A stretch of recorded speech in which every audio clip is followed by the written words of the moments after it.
I'm just going to introduce very briefly the session that Hugo just spoke about.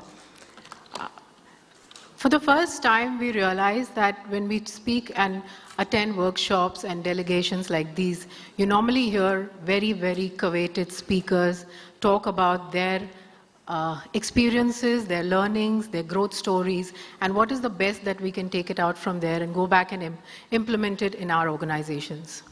This time, we thought of reversing the process. We wanted to create a workshop kind of environment and try to get some of the meat that we normally hear from sitting there on that panel from the people who are actually the retail story, actually the retail organization, actually the people who experience what each other as functions, cooperate, support, and give output in the retail industry. So what did we do? We created 6 panels: HR, IT, marketing, operations, and another HR, because of course this is an HR forum, you have to give due credit to the HR fraternity. And we said, can you spend about 10 to 15 minutes thinking about what is it that is the role of HR, not only in the disruptive world, but in the world of tomorrow, in the world where retail landscape and the trajectory for growth is changing, and what is it that is going to be relevant to the HR function. Lots of finding. 10 minutes proved to be too short. I know there were some sessions which were empty because I think the first 5 tables out here were outside brainstorming on the same. We do hope that what they present will be liked by all of you, will be thought-provoking for the panelists out here. It's going to feed into the panel discussion that is going to be moderated by Mr. Nagesh. And for that, I'd like the teams to take 2 minutes to present their findings. I'm going to be a little stringent on the time just for the fact that the session also has to go on for a particular point of time just to bring out the essence of the thoughts and the ideas that has been put forward by you who represent the retail organization. So in the same vein, can I call, if somebody can put in the ops presentation and the ops team, which is going to be led by Vishal Bansal of Nuance. Please introduce yourself and your team. Take 2 minutes to discuss your points. Thank you. Can you have the mic, please? For them. Hello, everyone. My name is Vishal. I represent the Nuance Group. We run the duty-free stores at the International Airport. And with me in my team, I have Siddharth, who's from Natural Ice Cream. Vishal, I am going to let go of the panel names. Okay. There are too many of us and the introduction might take time. Just come back to your points that you've discussed. Thank you. So we were brainstorming and we came up with 3 points which we feel now in the ever-changing scenario should be relevant for the HR function in times to come. So the first point we feel where HR should now function, looking beyond the regular compensation and payroll and PF and all those things that they traditionally do and we understand that we expect them to do. The first thing is we look at HR wearing a hat where they kind of take up the role of a marketeer to present the retail industry to the world in a manner where we are able to attract the best talent. So is that a role which HR can take in times to come, is one question. The second question which we want to ask the HR fraternity is that in times to come, is there a way where the HR can measure the EQ of a company? When we say EQ, we are talking about the emotional quotient of a company. How attached are the employees to the company? How loyal are they? And as Amit in one of the morning sessions was talking about, that today the Gen Y employee likes to flaunt his status on the social media, likes to go out on the social media and say that how cool we are to work for an XYZ company. So can HR as a function capitalize on that tool and ensure that the employee workforce is so well emotionally connected to the company that they think beyond compensation, they think beyond incentives, and be productive, and be loyal to the company? That is the second question we want to ask the HR fraternity. The third I've forgotten. Yeah, the third thing which we now see as a need in ever-changing times is the fact that we need people, those who can wear different hats at different points of time. So we need to have a pool which is multitasking capable, which can fit into a sales profile when needed, which can fill into a commercial profile when needed, which can switch to a logistics profile if needed. That is how you work with a thin, lean and mean task force. Otherwise there is no way possible. So is there a way where HR can evolve to a function where after hiring a person, we develop a system, we develop a model where people are exposed to different functions, we develop various skills and therefore are able to take on different responsibilities as and when required in the course of business? Yeah, thanks. We'd like the, no claps, nothing interesting. We'll now like to take, we'd like the IT team to present, please. And I think it's Mr. Yaqeen Ghazi from Hypercity. Good afternoon, everyone. To manage the time, I'll just go on to the points that we discussed. The expectation that we had from the HR within our team was HR needs to position themselves as being the business and not just trying to facilitate the business. A huge disconnect in terms of, just getting into a position saying, I will just facilitate what business wants with people. And whereas the position that we should be asking our HR teams to take is know the business so very well that they are able to drive that forward themselves rather than just being too dependent on the business teams at times. The second point was the continuous employee engagement. Knowing the pulse of the organization, trying to find out what drives them and motivate them is what helps people feel good and happy to come to work every day. And that's where we want the HR to kind of take the action as what is going to be, to find out what is the individual drive that people are having to come and work in the organization per se. At least in the retail business per se, it works a lot at all the levels of the organization. Third is reworking the baseline or reworking normal, basically going into a continuous improvement model out over there. They should try and integrate the teams together rather than getting them disruptive in nature. So, when a person has any issues or when you see that multiple, different departments are not in line with the culture of the organization, rather than leaving it there, trying to work and kind of integrate them together as a common drive and help the organization grow with synergies rather than anything else. Thank you, Amisha. Thanks. Thank you. The third team is actually a combination of two teams, very relevant to today's discussion is the HR team. We had more than 11 members in the two teams and they've combined the thoughts and the ideas. So I'd like to invite Bidisha from Future Group to discuss and present the ideas that they had consolidated. So HR team. And just so that there is on the time bit, Sure. You'll get a little bit more time because it's two groups presenting together. That's in our DNA, HR loves to speak. Thank you, Amisha. So we actually discussed this for a long time and we kept challenging each other saying what's really disruptive. And the first thing that's on the point that you can see that how can we look at the organization completely differently? How can you create an organization which is based on control and create, two elements? So redefining the organization design, really making it into a profit-sharing kind of organization. Then we spoke about how do we really change the perception that people have about HR to the last mile. And today we realize that digital media is really playing a big role. So how do you use Twitter, Facebook to really connect with the millennials, to really tell them what's your organization vision and what are the targets, what are the vision of the organization.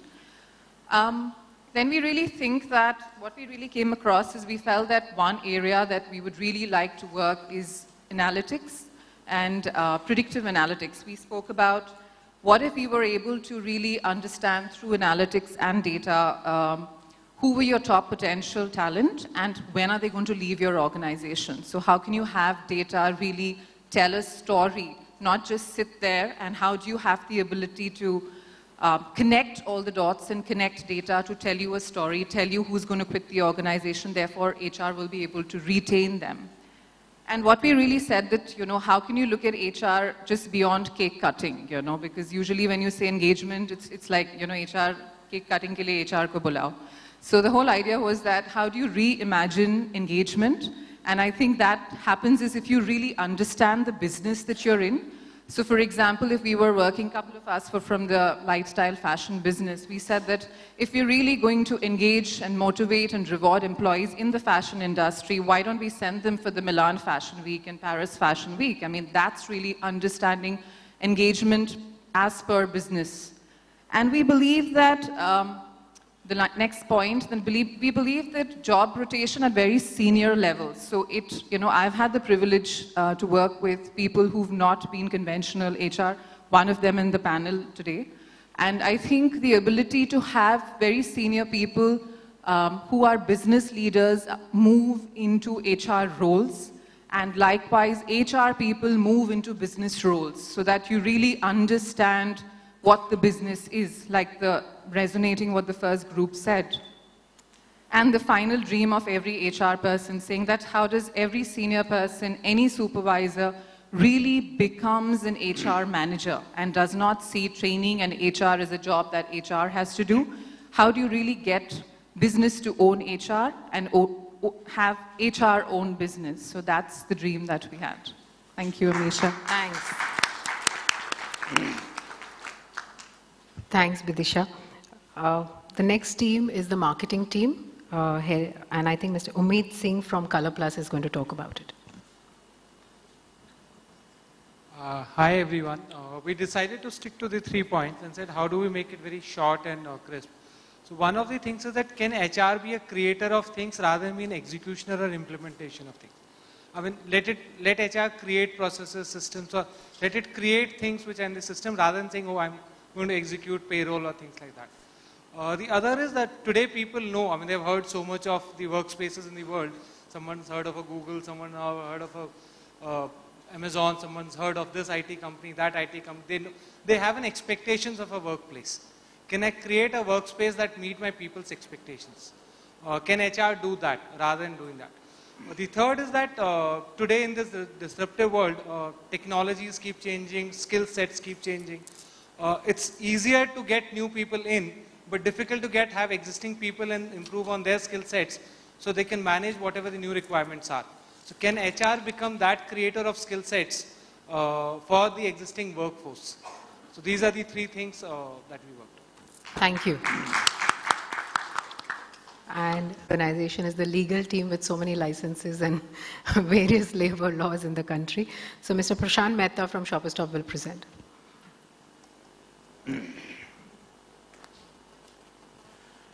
We had a discussion on what are the issues that the team would like to present. So the first thing that came to the mind was that instead of having only aspirational and motivational thoughts, HR should also look at IR, which is an important function these days, because there are a lot of trade union or other litigations acts also that are coming in. So there has to be more focus in that area also. We also felt that HR must also take more efforts on compliance. There are a lot of licenses, there are a lot of requirements of labor department, which we observe that ultimately what is not done results into notices to the directors and the company. And the third is that each company has a culture.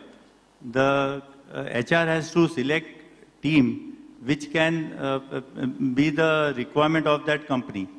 The skill set required for a particular company differs from company to company, and it is the job of HR to select the right people. Thank you. Thanks. So I'm not sure if we remember all the things that we spoke about in the last 15 minutes, but some of you may have questions to say, weren't they already doing this? Wasn't it part of their KRA or their job? Why are we discussing this right now? I mean, if they were not engaging employees, what the hell were they doing? And if they were not discussing big data and job rotation, what was the big deal of having an HR department which talks about employee engagement at various levels? So to answer this and a lot more in detail thoughts that were discussed here, I'd like to invite Mr. B.S. Nagesh to take this panel discussion forward. Thank you. Thank you very much. Thank you, Amisha, and thank you, panelists, for this wonderful opportunity. After so many years, I've got an opportunity ki HR ki tang khichu, but I'm not going to do that. But before that, did you all really love your lunch? How was the lunch? Can we clap for the lunch? I want everybody to clap. Keep clapping. Yeah, that's good.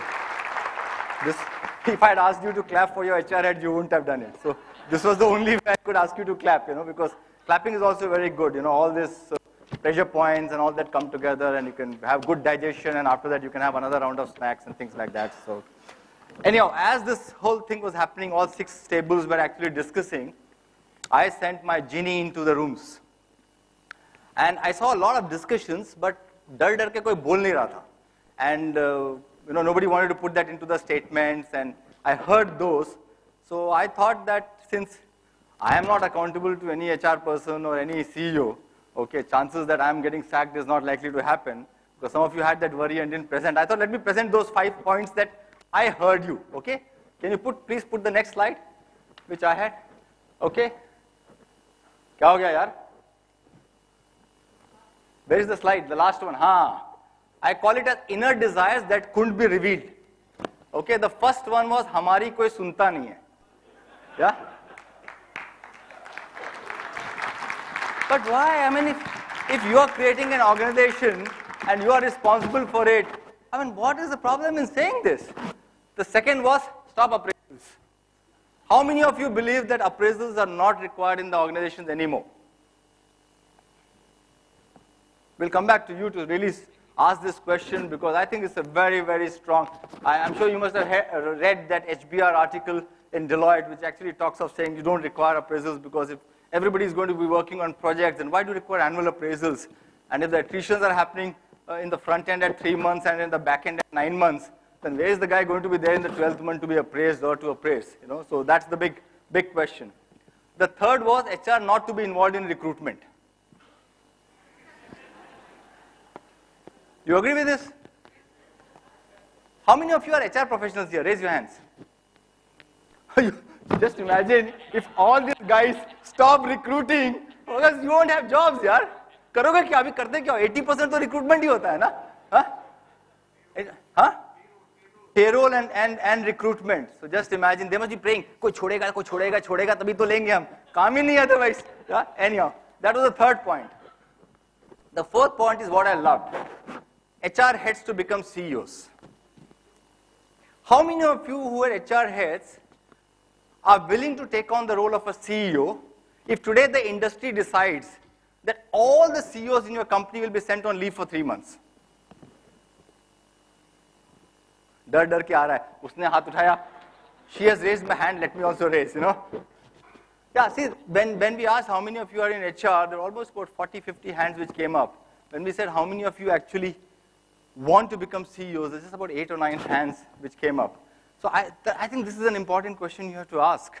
And I'm going to ask the panelists this particular question. And the last thing was, I don't know whether I should say that.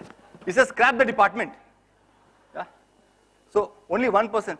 So scrap the department means RAI cannot have MMR next year. This is a very important revenue source for RAI, so we can't get away from it. But getting seriously into the business, to me, the kind of disruption that's happening in the industry and the kind of evolution that is happening of retail as a business, all businesses, but retail in particular because of technology, I think many of these questions may not be relevant in the way they have been put in, but they have relevance. And I think we would like to probably discuss that with our esteemed panel, because you have 2 CEOs and you have 2 HR heads of very large organizations, and I'm sure this must be going on in their mind, although they may not say sack the HR department, but it must be somewhere there in the mind, what to do. Let's start with the first question that I have. If Kunal Behel can come and start a company with no expertise in retail, okay, whereas Mr. Biani, Mr. Nagesh, 20 years of expertise are still struggling. If somebody can come and join a startup group and create a 1,000 crore, 5,000 crore, 10,000 crore company, the question is, do we really require functional expertise? Do you really require people with background in retail, merchandisers, buyers? Because in the marketplace, that lady sitting in a garage in some Timbuktu is actually selling 6-7 crores worth of merchandise. So what happened to that merchandising skill and the buying skills that we look at? So the first question to the panel, and please take it on as it is, you can discuss, you can debate, you can fight, is do we really require functional expertise in the company? Which means, do we really require CXOs? Why do you require CXOs? Half the work on accounting is done by tallies. Okay, the legal guys want HR to do things, but if you ask them, their whole work is being done by legatrix. If legatrix is not there, these guys won't survive. So I'm saying there are a lot of technology which is coming in. So do you require functional expertise? I'll leave it to any one of you to pick up.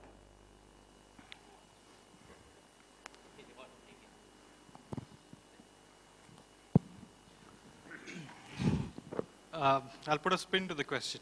I don't know whether a functional expertise is required. Expertise of two kinds is definitely required. One is an expertise to absorb whatever is happening around you and make logical sense out of it using your intelligence. Okay, that much expertise is definitely required. And B is an expertise of connecting the dots in terms of what all can happen in the business. See, at some point in time in history, we have conveniently segregated the business activities into various buckets, saying marketing, finance, and production, and operations, and things like those. Perhaps that was true at that era. Now, the new age businesses, and there was this young gentleman in the morning representing an e-commerce setup. I don't think people are joining those setup or starting up new businesses with a concept saying I'm the marketing head, therefore I'm there, I'm a finance head. It's more passion. It's more in terms of understanding what is there for me to deliver to the customer base. And therefore, the boundaries between the functions as we define it today will surely begin to disintegrate. So the HR folks here who, when you said how many of you are HR and so many of us raised our hands, I think there's a question everyone has to reflect. I don't think anyone can afford now to identify themselves as HR experts. I think one has to start identifying themselves as business experts and try to see how this particular core passion that you have for issues related to people management can integrate well with the business and how you can pick up the other nuances of the business. So I don't know whether I've answered your question, but the boundaries are going to be diffused. No, you have answered my question, but you also did exactly what an HR person done. You gave a spin to the question. Yeah? Venkat? Yeah? No, if you really look back, typically the yesteryears, CEO used to be 50 years plus. But today, a CEO is in his mid-30s or early 30s. So what happens is the old school of thought was that you need to become a functional expert, you need to go through the grind before you actually get to become a CEO or a CXO. But today, I'm sure with the awareness, even education, I mean, B schools today has totally changed the way they actually teach and how people learn. So these are things that have made people at a much younger age, and also the kind of exposure they have is what really helped them to take on. But in terms of functional expertise, if we were to look at, I don't think that really matters. I mean, a leader can emerge in his early 20s. It can be, so it's not that leaders who run good startups at 25, 26 and make it successful. It's only that leadership which is required, which will eventually bring in all the functional expertise he requires. So he will know what to use when and whose expertise to use to actually capitalize and gain to be successful. I think that's what is my thought process. Wonderful. Before Devendra you pick up or Rajiv you pick up the mic, I want you to just see a situation in a company, okay, where it's an existing company, you have functional heads and others who are in the age group of 40, 50. You actually took a very personal remark to me when you said above 50 and all that. I take very serious objection to that. I'm also above 50. Oh, you're also above 50. Then it's okay. So I'm saying with this kind of functional head, if you find a fantastic guy at the age of 34, 35, and who can actually lead a particular team, do you think as CEOs or HR heads, we have the guts to say, so what if the others are 45 and 20 years experience, I'm going to make him jump 3 ladders and I'm going to give him the head of the business. So apart from what he said, connecting the dots, about what he said, getting the leadership talent, I'm putting one more thing, connecting the dots, leadership talent, but do we have the guts to take guys who have the ability to lead and bring them to the forefront? That's a really good one. And my answer is very simple. I don't think there's going to be a choice in the future. If leaders don't have that guts today, I think those companies won't survive. I think what's happening is that 10, 20, 30 years back, when everybody joined a job, you joined a company classically 20, 25, and you retired till 58 or 60.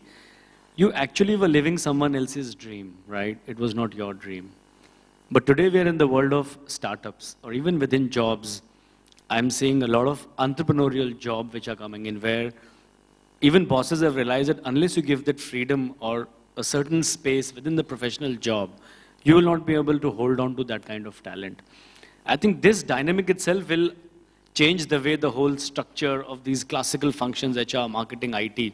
I think today we don't acknowledge, but it's majorly confused. We're still living with the old world. Probably we all don't know what to do, but we all know this won't work and something has to give. And I think on the age side, it would be a disaster not to take that 34-year-old guy, because if you let go, I mean, it's like a ticking time bomb for your own company. Because I think those are the guys who will create value. If you don't let them be around, then maybe he can create or she can create more value than the existing team. I mean, you're letting go a bigger opportunity than what you have.